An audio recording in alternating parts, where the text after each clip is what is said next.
Welcome to Jars to Table, meal ideas in under 15 minutes for those of us that like to store and prepare our food for long-term storage for food security. Today we're following on from the subject that we did last week, which was dehydrating our chicken, which is super. Can't believe that I haven't been doing this for years. Actually slightly cross at myself because it's amazing. But we're also now looking at ground beef. We know, we worked out last week, didn't we, that a third of a cup is enough for one person portion. It's a good sized portion, 1/3. Okay? But that put in a mylar bag with other ingredients, creating a recipe. You're going to end up having a meal if you fill it up with the recommended water and then seal it. Think pot noodle. Think instant pot noodle. You fill it up with water.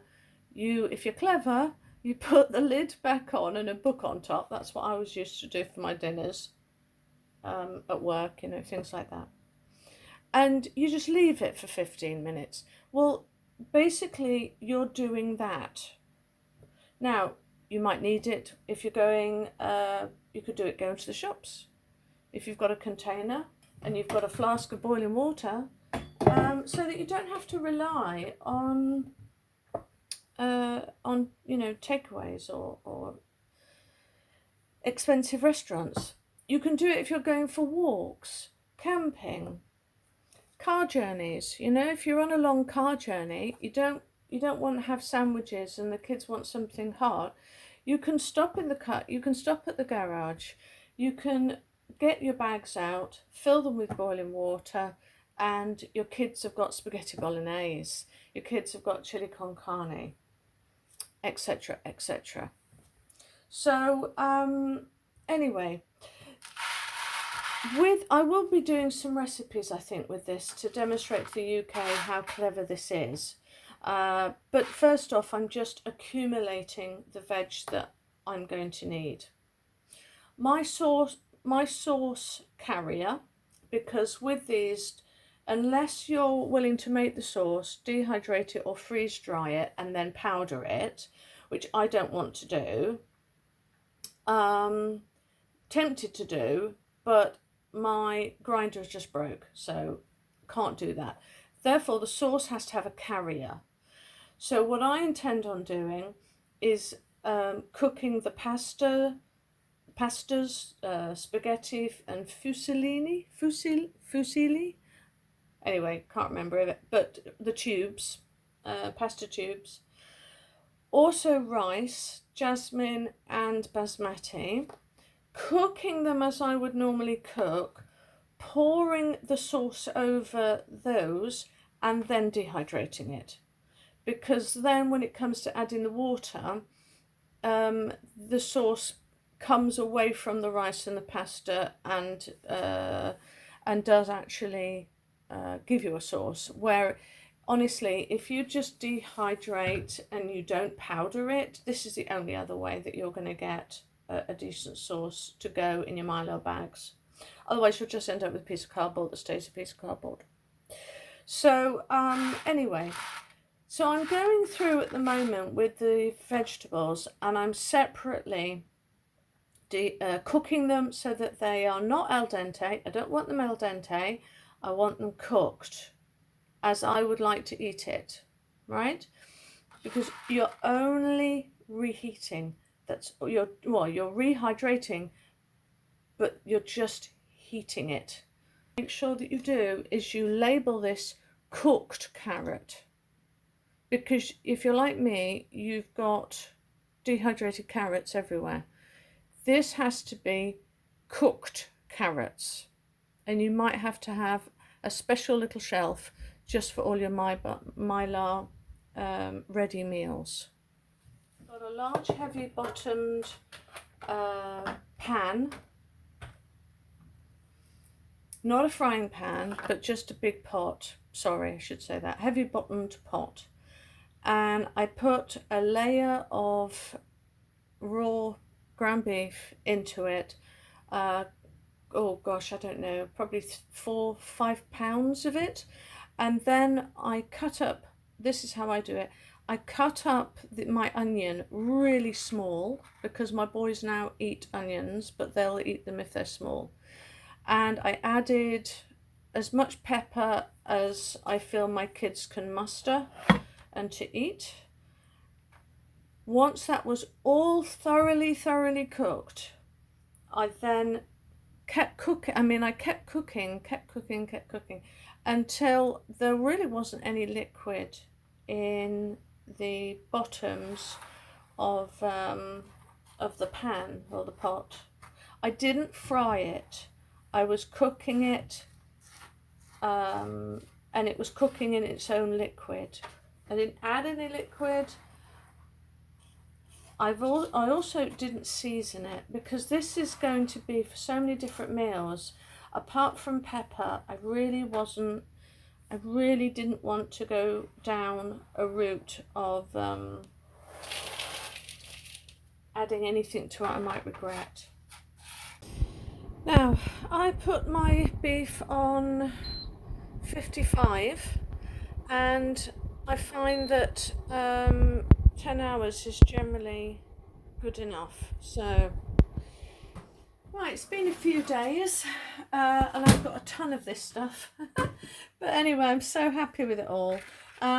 Just a quick tip: when you get these lumps, I put quite a lot on my trays, but what I do is pick up any bits that are sort of centimetre by centimetre, and I crush it. You should be able to very easily crush up the centimetre, and if they don't, then break it up or just put it straight back in.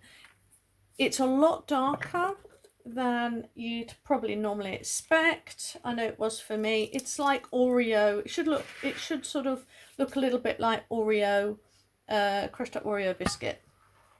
Anyway, I'm going to continue on, get this all in, and then get it in the jars, and then I'm going to show you a special treat of what I did, of how I put together my dehydrated chili con carne.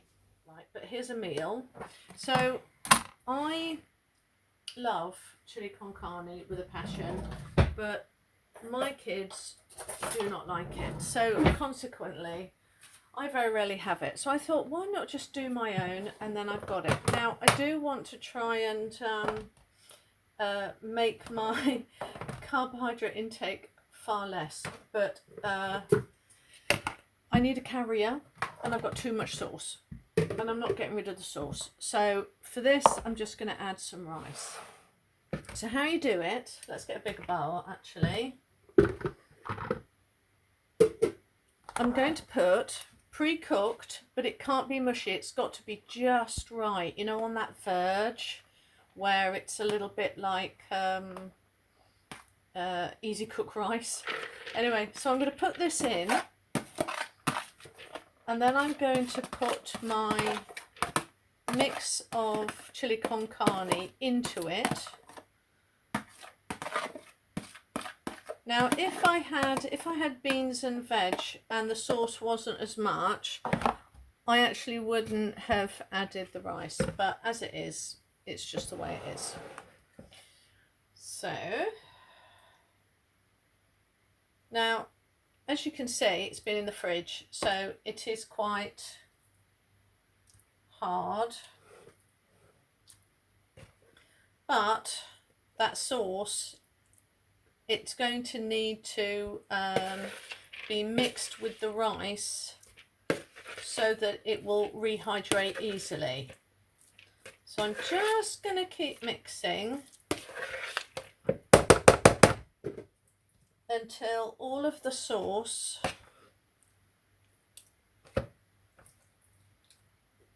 is at a stage where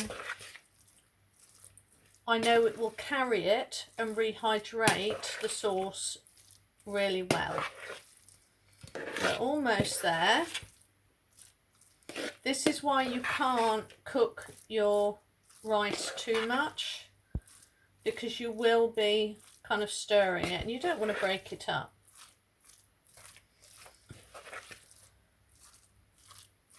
I think we're there. Yay! Okay, that was easy. Got a lot more to do though. Let's put this back in the fridge and I'll cook some more rice up later. I'm going to have a year's worth of supply of chili con carne. Then you get the same tray that we have just put it on, and we're going to kind of a centimetre high, possibly a little less. This will break up, I have been told. But because this will break up, okay, so don't worry about it being a little bit solid. I always start at the corners, you know me. Start at the corners because it's easier to fill the middle than fill the corners later. So go round, getting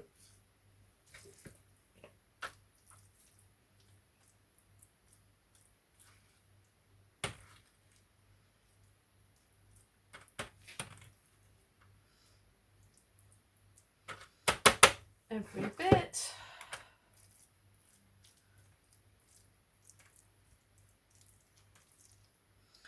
You know, and people turn around and go, oh, they don't understand it in the UK. They go, well, why would you cook pasta and rice? Why not just cook it, you know, while you're on the go? But the thing is, while you're on the go, you don't want to sit there for half an hour cooking, do you, in a car park? It's far easier to just pour boiling water on this and put a lid on it.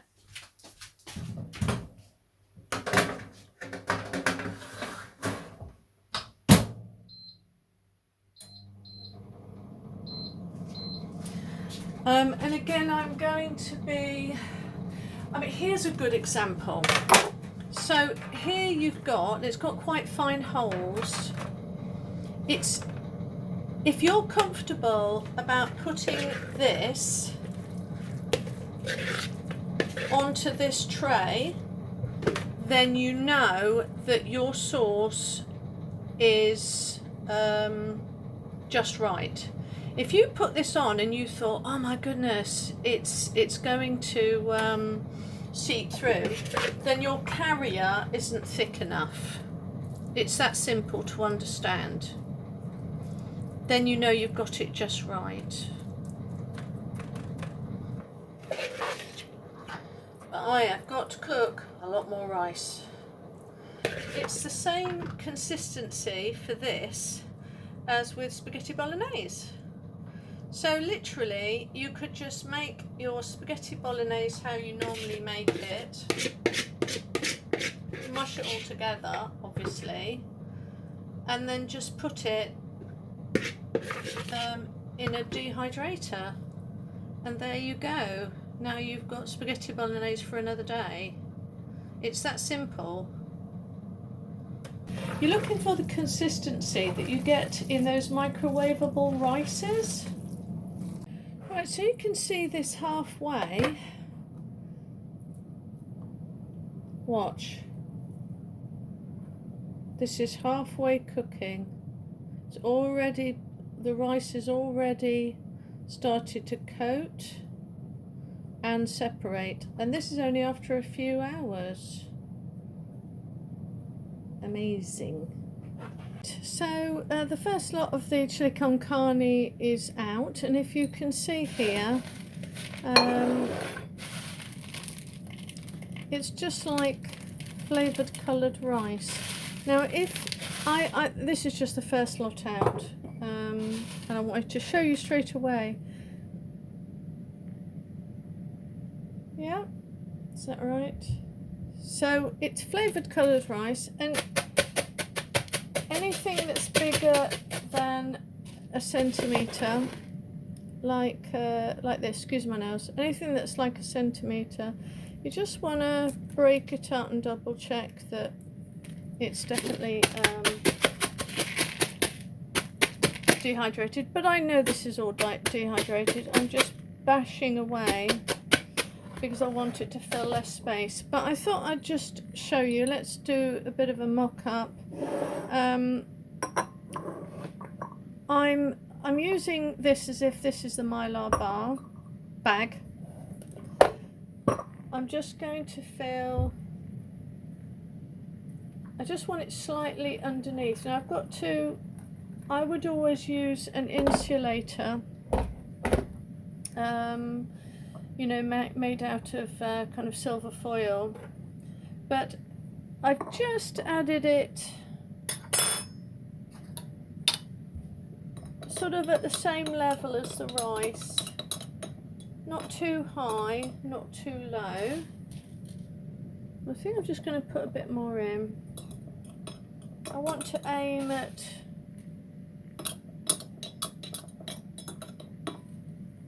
kind of level, but slightly under, so you need to stir it.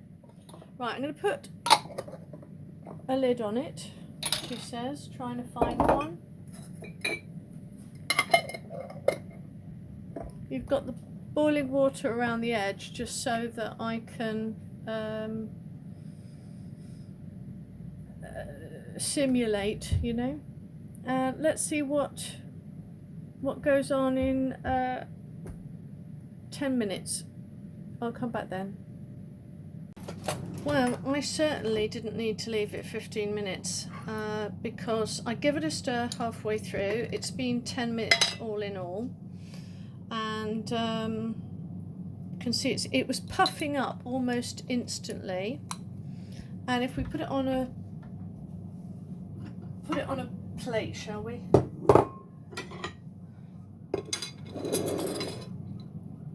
I added a little bit of water, not a lot, probably a tablespoon, but I don't think I necessarily needed to do that. I was just a bit nervous. But anyway, so the colours come back to normal. Let's taste a bean. Beans have come back to normal. Sweet corn too, actually. The beef, absolutely as if I'd never dehydrated it. I think the only thing that I would change about this is I haven't added the salt yet. I forgot. So when I'm putting these into bags or pouches, I'm gonna have to remember to stick in some salt, but the flavour's definitely there.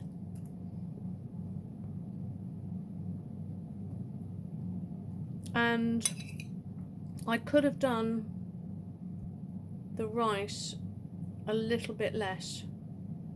I'm not saying I overcooked the rice, it's not dreadful, but if I'm going to be a perfectionist, then I'm going to actually want to cook that less, or put less water in as I'm dehydrating. But yeah, I'm very happy with that. Brilliant. Well, it's been a long weekend, but finally we did it. So this is £100 worth of chicken and ground beef. This will probably be enough for me for chili con carne mix for about 2 meals per jar. So I've got 2, 4, 6, 8, probably 9 chili con carnes. But here's the ground beef, and it's all been airtight. So and the chicken as well, that's been airtight, but that isn't. but that's because I'll be using this first. It won't take long to go through it. But I'm quite happy to keep this shelf stable for a couple of years and not worry about it either. Okay, well, I hope that it motivated you, and that's what this channel really is about. You can disagree with how I do things, but it is about motivating people in the UK to investigate, research, understand, have confidence in storing our food for long-term food security. Okay.